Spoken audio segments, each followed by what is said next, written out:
Welcome to Hop on Calls, a short, tactical, and practical podcast for outbound sales professionals looking to level up their game by learning from actual cold calls that I make every week live on LinkedIn.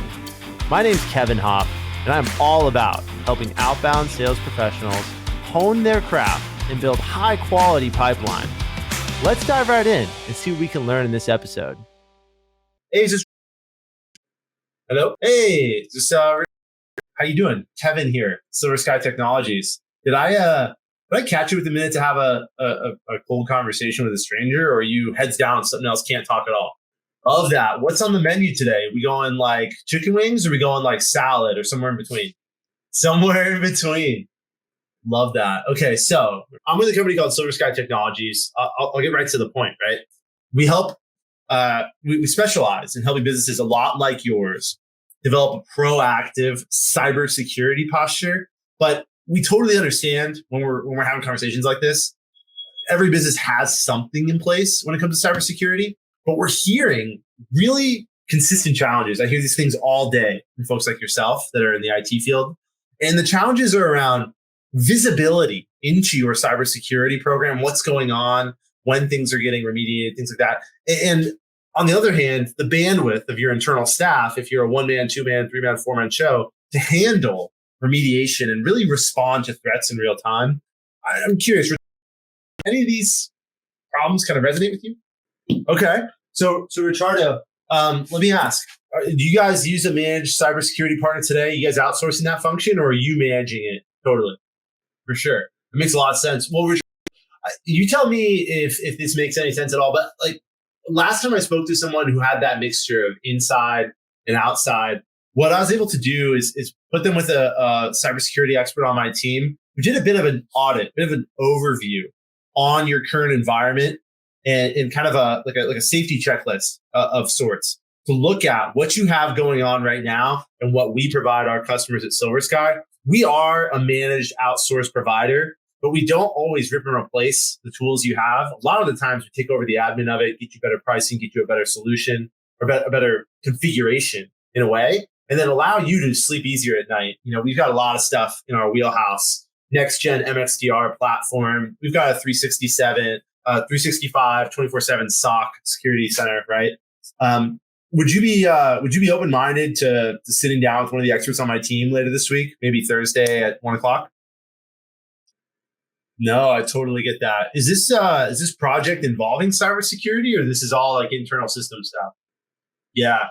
So at the end of this project, you would think that cybersecurity would become kind of one of your next up consideration, right?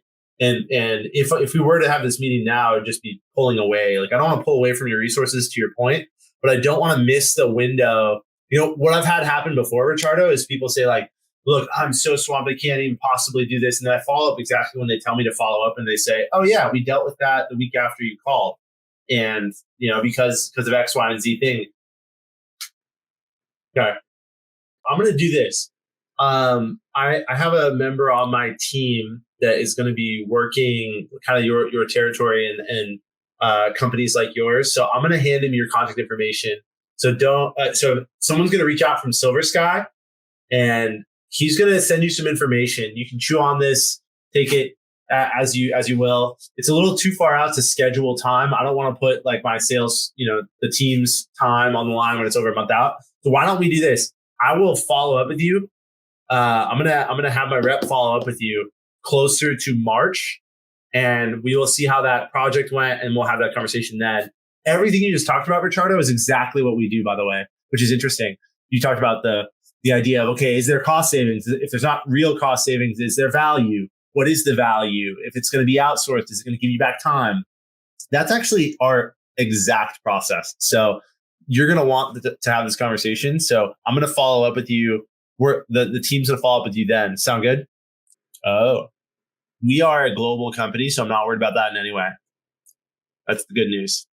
All right, Richardo, I got to run, but I will catch you later in February. All right. Cheers. Holy cow. Wow. Okay. Sometimes Okay. that was wild. But Richardo basically went on and on about how he's in the middle of a big project right now.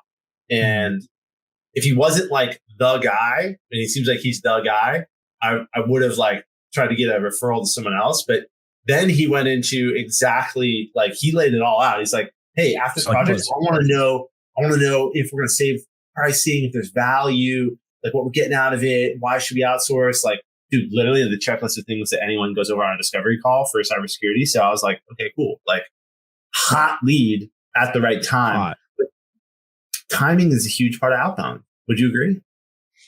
Massive. I think that's what I think a lot of people don't understand. Like you could have the best email, the best pitch, the best video, but sometimes people aren't ready and they might remember you when they are ready, but sometimes they're just not ready. It doesn't matter what you do. So you just got to put it up to the game. That's what I say. Put it up to the game. So follow-ups. Let's talk about that because I'm making sure we follow up with this guy, and this is like a hot follow-up. What's your favorite way to follow up with someone where it's not like that guy didn't just shove me off, where it's like calling back in 2-3 days? How, like, what would your tactic be to make sure when I call Richardo again or when I reach out to him again that he remembers Kevin? Like, what would you be doing? What was I need some context to give you the right answer. So what was his thing that what was the reason he's not meeting with you? Was it because he's working on projects, he's not the guy, and there was someone else? Or he is the guy. He is the guy. He's like, but I have so much going on. And then to reassure me, he spent the last 4 minutes of that call telling me what he wants to learn from me on the call in March. Like in depth. Like that was minutes long, him talking about like, and one of the other things he said, one of the other things that he said that was really interesting is he said, the reason I don't want to put this on my calendar now, I've brought up cybersecurity to my leadership, but we have not had a breach. Have not had a breach, have not had a problem. And he said, if it ain't broke, don't fix it. I'm like, ooh, you're right. But you got to think proactive. So anyways, that's the scenario. But what would you say? This is advice for everyone that is listening in on what you can do to make sure that you could do what I would do. But then in this scenario, I'll give like exactly what it is as well. So the first thing is there's 2 questions that I always ask when this happens.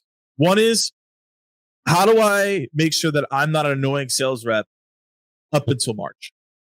And then 2 is, what exactly should I be sending you to keep you top? Basically, what exactly can I send to you that's going to be top of mind without me just following up with information you don't care about? So it's all about just like, what exactly does this person want? How do I follow up? How do I not be annoying? That's what I'm doing. Now, in this scenario, now that it's like, okay, we're in March, what I would do, because you don't have the context per se, I would just be sharing things that are case studies that you have in that industry, whoever you were talking to. I would be sending him those things. Hey, as a senior manager, here's a couple things that we've been seeing. And I would do that on a bi-weekly cadence because it's not until March. I'd be doing it as a bi-weekly cadence. I would just say, hey, here's some information. That's it. Share with your team. But I'm not going to ask for a meeting. I'm not going to push you. I'm just like keeping you on a drip. But it's a sales contextual drip. It's not like, hey, here's this newsletter. It's like, no, here's a thing that for you. This is like for you. It's not for everybody else. Yeah. Contextual. It's interesting. Yeah. So he was in the hospitality space. So I think some hospitality specific case studies would be important there. Because that call is going to be better, right? Because it's like, okay, I've seen that you've been working with people in my space. You kept top of mind. Now, when I get on this call, I already know you've helped people. So the sales call should actually be better because now he's even more informed than if you were to talk to him tomorrow. Yeah. And it's not just, I think one of the things that sales development people get hung up on is this idea that I'm just trying to get in front of people. I'm just trying to get you to show up to the call. Dude, like context is everything. Yep. There's the volume game of, okay, I get people to show up to meetings, but there's also the quality game, which if you're a real sales development pro, put in your comp plan, like pipeline should be somewhere involved in that, meaning you are bought into the idea that I don't just want a meeting with this guy to say he showed up. I want to be able to say he showed up. Here's what he's working on. Here's the industry. And he knows that we do this because that is a much better sales conversation. What do you have going next? Let's talk about you for a minute. Yeah. So I'm in the building phase of what is core to me. So what I'm focused on right now is there are services and things that I will be doing, but what I'm really focused on, and you'll see in the next, couple months, from here on forward, is the root of something that I call like evolution. So everything that I'm revolving around is like, how do you help people evolve? Whether that's in marketing, whether that's in sales, even your growth mindset. That's essentially like what I'm building, because my whole thing right now is not just what do I want to do for the next 2-3 years. It's like, what do I want to do the next like 10, 15 years? So I've been being more like intentional and thoughtful in this time, because I'm thinking like, what's going to ride me through those next, decade. Right. And for me, I've seen my career and through being an SDR, through my content, it's always been about like innovation. But what it's really been about is evolving.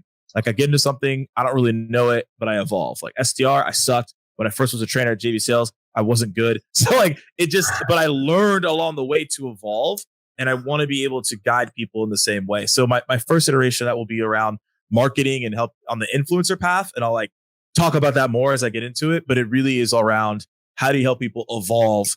How do I help myself evolve? And then coming on that journey along with me, that's going to be what the whole company is going to be about. But essentially there will be services and like products that coming out of that piece.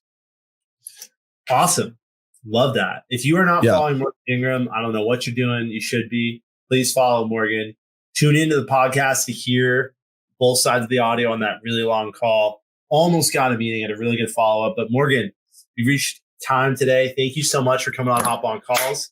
Next time, I'm making calls though. Next time, I'm making calls. So if you're listening in, you watch the replay, or if you're alive, I will be coming back and making calls. I know a lot of people have been like, "Yo, when is we're gonna make calls?" I'm gonna actually make calls, so we're gonna make it fun. So, but it was good to hang out here. We got some connects, we had some good conversations, and I appreciate you having me, man. Absolutely, Morgan. Anytime, man. Cheers. All right, cheers. And that's all we got for today's episode of Hop on Calls, powered by Kixie. Be sure to tune into the live recordings every Tuesday on LinkedIn. Would love to have your comments, reactions, questions. It's a really good learning environment for anyone that is looking to do outbound sales better. If your organization is actively focusing on this, feel free to reach out to me, Kevin Hopp, on LinkedIn, or go to hoppconsultinggroup.com. I'll see you next time. Cheers.